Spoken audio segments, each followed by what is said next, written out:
They thought they had broken me, but I wasn't going to let them win.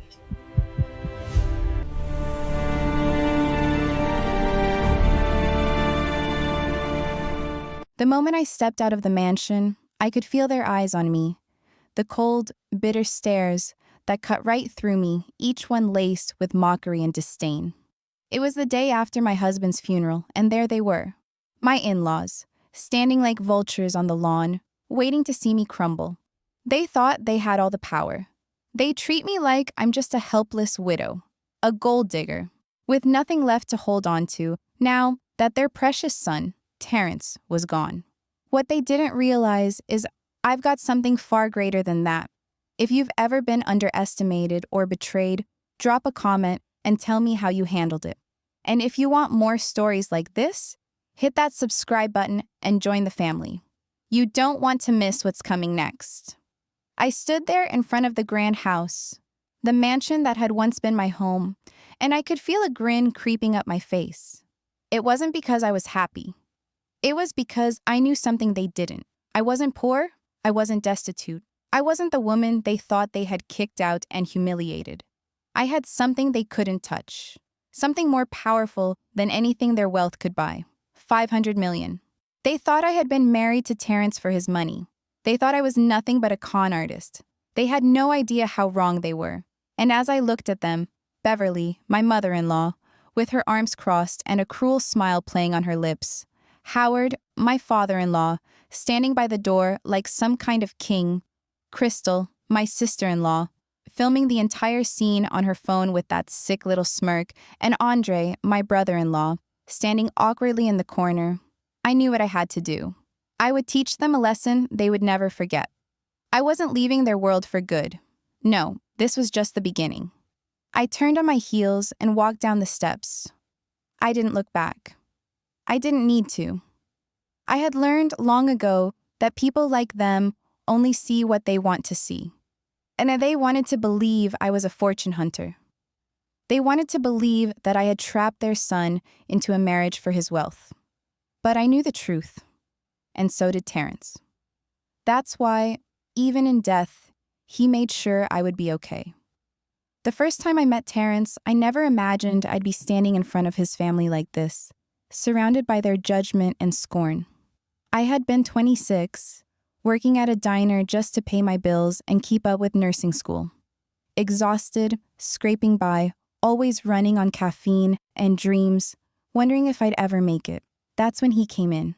Every Tuesday night, he'd sit in my section, order black coffee and apple pie, and leave me a $20 tip on a $6 check. I remember the first time he spoke to me beyond just ordering food. "Tell me about yourself," he'd asked one night, his voice soft but full of genuine curiosity. "What's your dream?" I had never been asked that before, and I'd always shrugged it off when anyone else asked. But something about him felt different. And when I told him about my plans to become a nurse, to help people who really needed it, his eyes lit up, like he truly cared. It took him 3 months to ask me out. He was nervous. The successful, confident man was shaking when he finally asked me, his hands trembling as he handed me the note. And that's when I knew he was someone special. Not just because of his wealth, but because of the way he made me feel. Like I wasn't just some waitress in a stained uniform. It wasn't long before I found out the truth. He came from old money. His family owned real estate empires worth hundreds of millions, but Terrence didn't rely on that. He built his own tech company from the ground up. And despite his family's wealth, he wanted to prove he could make it on his own. I loved him. Not for his money, but for the man he was. But from the very start, his family hated me. I was nothing more than the nurse to them. I'll never forget our first dinner together. It was supposed to be a celebration, but it quickly turned into a disaster. Beverly looked at me with such disdain, I could feel her eyes burning through me. She never once addressed me by my name, just the nurse. Howard asked me what my parents did for a living, and when I told him my mother was a home health aide And my father had passed away when I was young. You could have cut the tension with a knife. Crystal laughed. That cold, mocking laugh. How quaint, she sneered. Like my life's some kind of joke. And then there was Andre. Poor Andre. He was the only one who tried to offer any sympathy, but even his kindness felt like pity. When we got married, none of them came. Not a single person from his family showed up. We were married at City Hall with 2 strangers as witnesses. I remember holding Terrence's hand, feeling like I was the luckiest woman in the world, even though his family rejected us both. He promised me we'd build our own family, and that's exactly what we tried to do. But even after we moved into the family mansion to keep the peace, I could feel the strain. And then it happened. The thing that changed everything. Terrence's tech company exploded. He was about to sell it for $500 million, more than his entire family had ever dreamed of. He told me about it just a week before the accident. We were lying in bed, his hand resting on mine.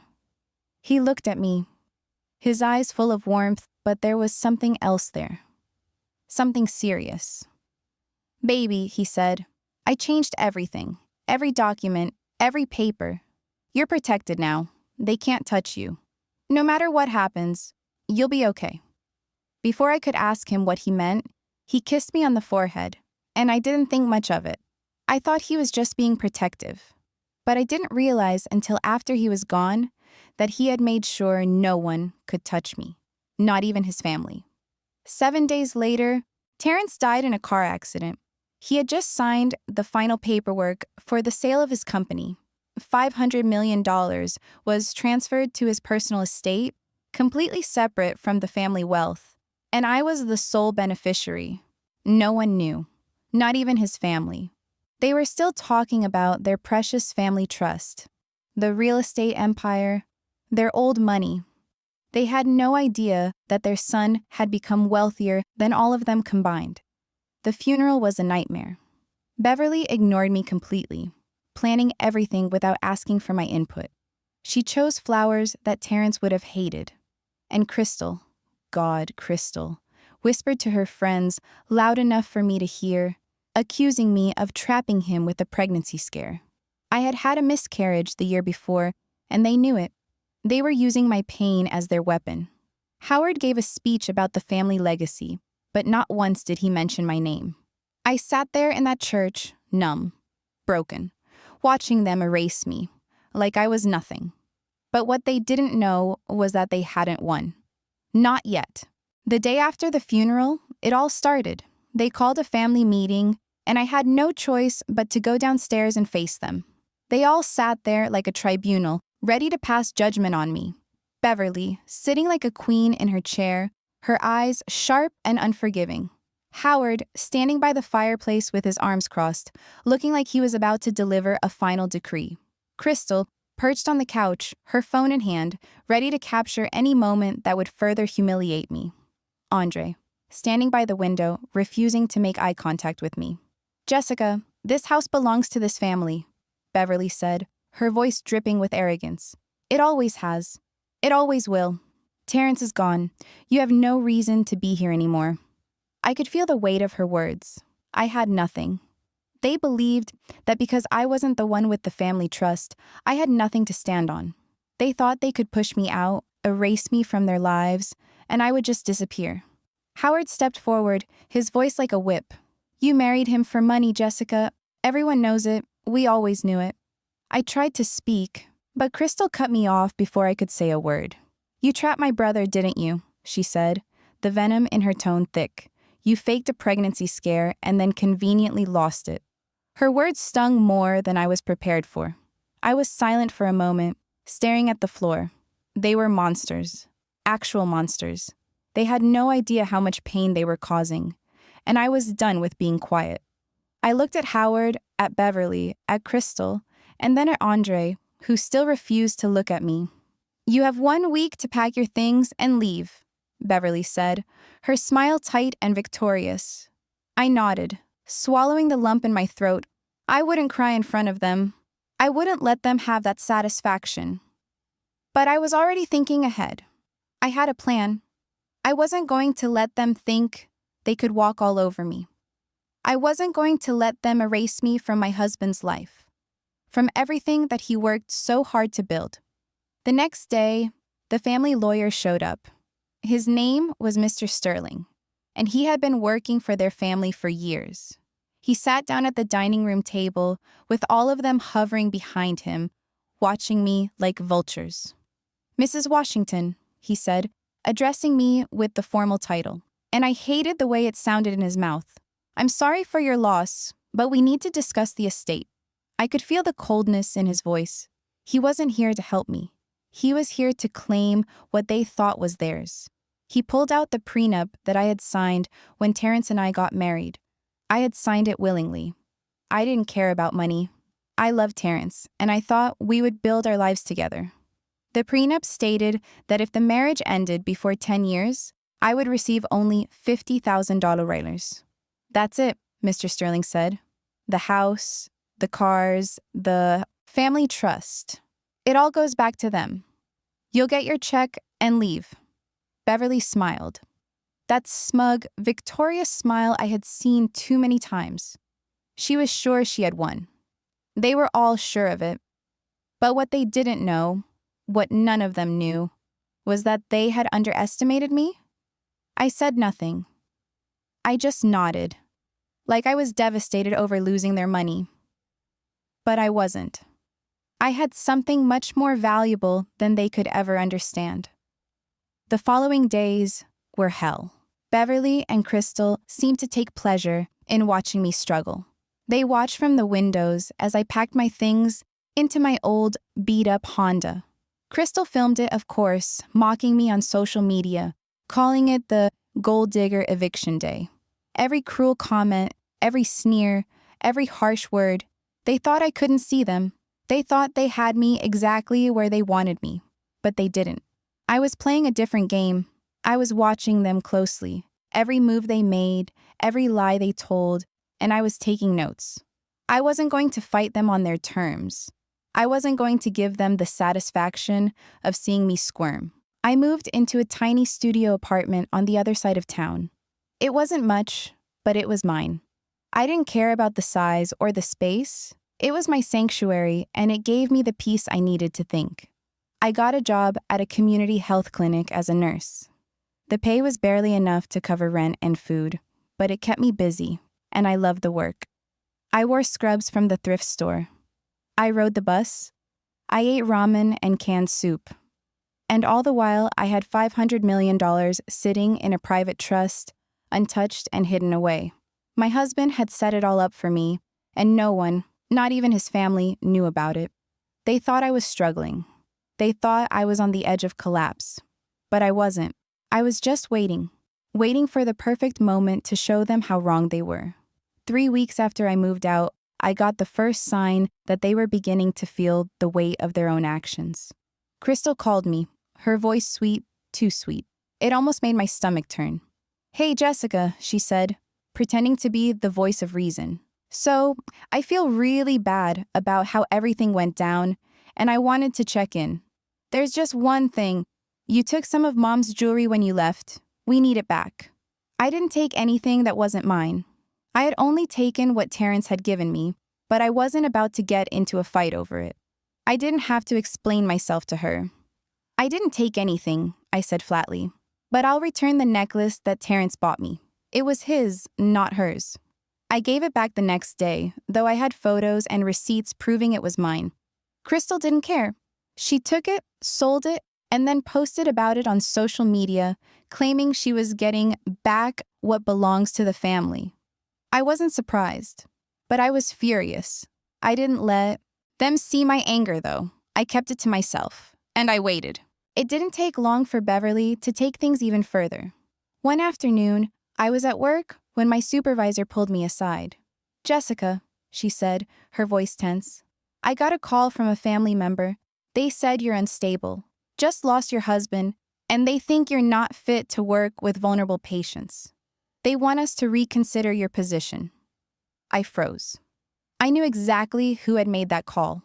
Beverly had resorted to using her influence to try to get me fired. I wasn't surprised. After all, They didn't just want to take my home, my dignity, they wanted to erase me completely. But this was different. This was crossing a line. I wasn't going to let them win. I worked hard for everything I had, and I loved being a nurse. I loved helping people. I wasn't going to let Beverly use my grief to ruin my life. I gathered my strength and stood tall. I showed up at work every day with my head held high, and despite Beverly's best efforts, I kept my job. My colleagues saw through her lies. They knew I wasn't unstable. I was just a woman who had lost her husband, and I was trying to rebuild my life the best way I knew how. Still, the cruelty didn't stop. Crystal escalated her social media campaign, posting picture after picture of my old battered car, mocking it with captions like, "Karma hits different, doesn't it?" She would share vague, passive-aggressive posts about how people showed their true colors, about how she was glad to see me back where I belong, and hundreds of people, strangers, commented, calling me names, accusing me of everything they believed about me. It was unbearable, but I didn't say a word. I didn't respond. I watched. I let them believe I was broken. Then one day, I ran into Beverly at the grocery store. She was with her country club friends, all of them dressed in their expensive designer clothes, walking down the aisles like they owned the place. When she saw me, her face twisted into a nasty smile, and her voice rang out like a bell. "Some people really fall fast, don't they?" she said loudly, her words dripping with venom. Her friends turned to look, and I could feel their eyes on me. I had always hated being the center of attention, but in that moment, I didn't care. Her voice was a cruel mockery as she told her friends, "She married my son for money, and now she's back in the gutter where she belongs." I didn't flinch. I didn't cower. I simply paid for my groceries with the cash I had, grabbed my bags, and walked out of that store with my head held high. Inside, my blood was boiling, but I didn't show it. Not to her, not to anyone. I added her words to the list of things I would never forget. I kept walking, even as she whispered behind my back. I knew that this wasn't over. It wasn't even close. I wasn't the person she thought I was. And one day, she'd see just how wrong she was. 6 months passed. And in that time, I rebuilt myself. I continued to work my shifts at the health clinic. I lived humbly, and I stayed quiet. But I was watching them, watching their every move. And they were desperate. They didn't know it, but they were slowly starting to unravel. One day, I was sitting in a coffee shop when Andre walked in. I didn't expect to see him, and I certainly didn't expect him to come over. But he did. He sat down at my table, his face filled with genuine remorse. "I know things have been awful, Jessica," he said quietly. "I miss Terrence too. How are you doing? How are you making it?" I wanted to yell at him. I wanted to scream at him for his silence, for his failure to stand up for me when it mattered most. But instead, I smiled. It wasn't a kind smile. It wasn't a forgiving smile. It was a smile that told him I had nothing to prove anymore. "I'm getting by," I said calmly, not giving him the satisfaction of seeing me vulnerable. "I'm working extra shifts. Making it through?" He looked like he felt guilty, and that's exactly what I wanted. I wanted him to feel every ounce of guilt he deserved. So when he pulled out his wallet and handed me 200 as I didn't refuse it. I took it, not because I needed it, but because I wanted him to feel the weight of his actions. "Please," he said, his voice almost pleading. "Take it. I feel terrible about everything." I didn't need his money, but I accepted it. And when I took it, I saw his face drop. He knew he'd failed me. He knew he hadn't done enough. I didn't say a word as I left the coffee shop, but I knew this wasn't the last time I'd see him.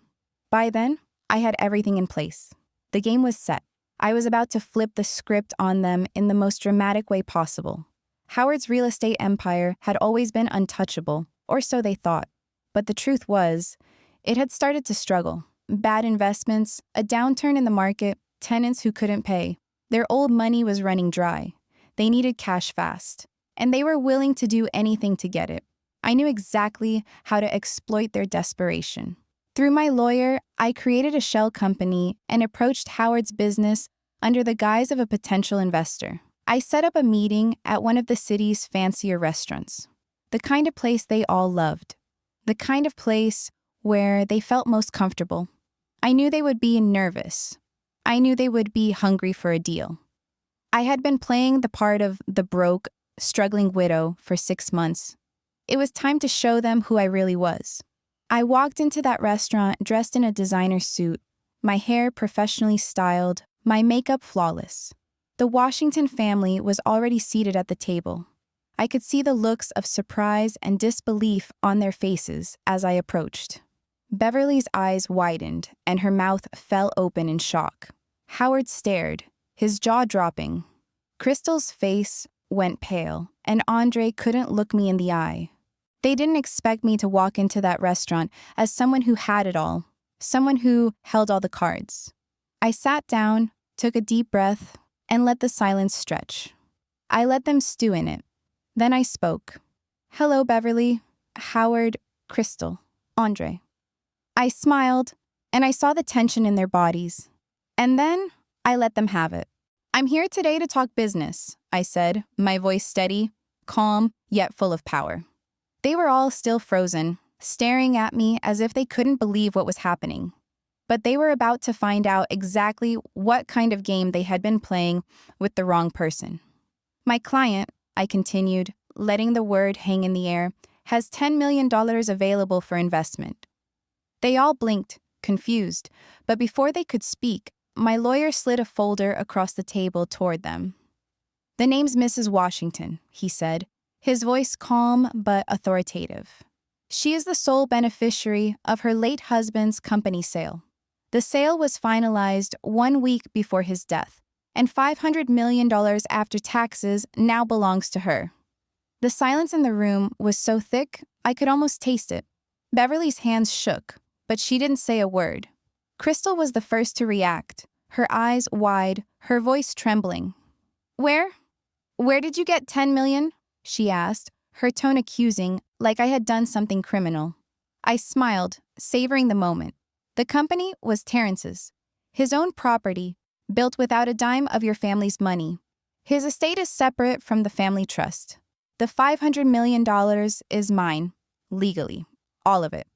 The words hung in the air, and I watched as Beverly tried to collect herself, her mind racing, trying to find a way to regain control of the situation.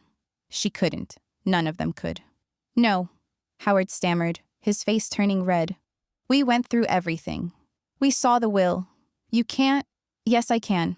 I interrupted him smoothly. "Terrence protected me. He made sure no one could touch this. This money is all mine." I could see it now, the realization on their faces. Beverly was trying to hide it, but I could see her trembling. Crystal's face had gone from shock to something darker, fear. Andre, though, was visibly paling, unable to look me in the eye. I let the silence stretch out longer, watching them squirm. This was my moment. They had thought I was weak, that I would crumble. But I was far stronger than they could ever imagine. "I'm not here to invest in your family's failing project," I said, my voice cutting through the tension. "But I am here to buy your real estate development for $12 million over your purchase price." At that, Beverly tried to recover, her voice shaky but loud. Well, this is wonderful news, Jessica. We could really use the help. Family should help family after all." But I wasn't done. I leaned forward, looking each one of them in the eye. "No, I'm buying it because I can. I'm buying it because you all thought you could throw me away, like I was nothing. I'm turning it into affordable housing for single mothers and widows." Their faces froze. Howard looked at me as though he couldn't believe what he was hearing. Crystal opened her mouth to protest, but no words came out. Beverly, her face, filled with anger, stood up so fast her chair toppled behind her. "You vindictive little—" she began, but I cut her off. "I'm building a memorial in Terrence's name," I continued, as if she hadn't spoken. "It's going to be called the Terrence Washington Memorial Complex. The first month's rent will be free for anyone who needs it." It was like a slap to their faces. Beverly's anger flared, and she turned red, but I didn't care. I wasn't finished yet. I've spent the last 6 months building this.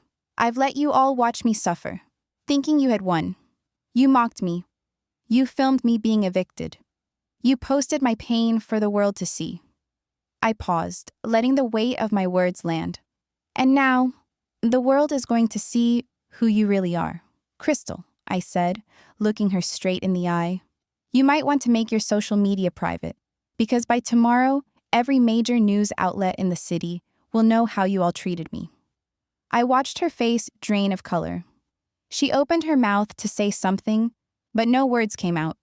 I stood up then, slowly, with deliberate grace. This is the part where I walk away, and you all get to live with the consequences of your actions. Before I left, I turned to Beverly and said, You wanted to see me fail. You wanted to see me broken. But the only thing you've broken is your own family's reputation. With that, I turned on my heel and walked out of the restaurant, leaving them in stunned silence behind me. The next day, the story went viral. The headlines screamed, Widow inherits $500 million, turns family's luxury development into affordable housing. Every major outlet picked up the story. Pictures of Crystal mocking me during my eviction, taken from her social media, were shared everywhere. Her carefully curated world of privilege had crumbled. But the story didn't just stop with the headlines. It kept spreading. The world watched as the Washington family's reputation, built on decades of old money, fell apart in a matter of hours. Beverly and Howard's country club friends started to ask questions. They started to wonder what kind of family treated a widow like that. I received an email from Andre a few days later. His words were more humble than I had ever heard from him before. He actually apologized. He admitted that he had failed me, that he was ashamed of how he had treated me. I forgave him. Not because he deserved it, but because I knew that holding on to anger would only poison me. Forgiveness wasn't about him. It was about me letting go. I didn't forget, though. I couldn't forget. It would never be the same. 6 months later, I stood in front of the Terrence Washington Memorial Complex, cutting the ribbon with the cameras flashing all around me. 50 families, single mothers, widows, people just like me who had nothing, now had a safe place to live. And I couldn't have been prouder of what we had built. As for me, I continued to work as a nurse 2 days a week, not because I needed the money, but because I loved it. I loved the way my patients smiled when I showed up, how they didn't care about how much money I had. They cared about the care I gave them. And then there was Cameron, a teacher I met at a bookstore when I was still pretending to be poor. He bought me coffee because I was short on change. He didn't know who I was. He didn't care about my wealth. He just liked me. And for the first time in years, I felt truly seen. We've been together for 8 months now, and I know this is real. Whether I'm wearing scrubs or designer dresses, he loves me for who I am, not for what I have. As I look back on everything that happened, I know one thing for sure. Money doesn't change you. It reveals everyone else. And the people who truly love you, who will stand by you even when you have nothing, that's the kind of love worth fighting for. Would I have done it the same way? Would I have hidden the money, watched them show their true colors? I don't know. But what I do know is this. I survived. Not only did I survive, but I won. I'm free. And in the end, that's all that matters. If you've ever felt like your back was against the wall and you had to find the strength to fight back, drop a comment below and share your story. And if you want to hear more stories like mine, stories about overcoming betrayal and finding your true strength, make sure to subscribe. You don't want to miss what's coming next.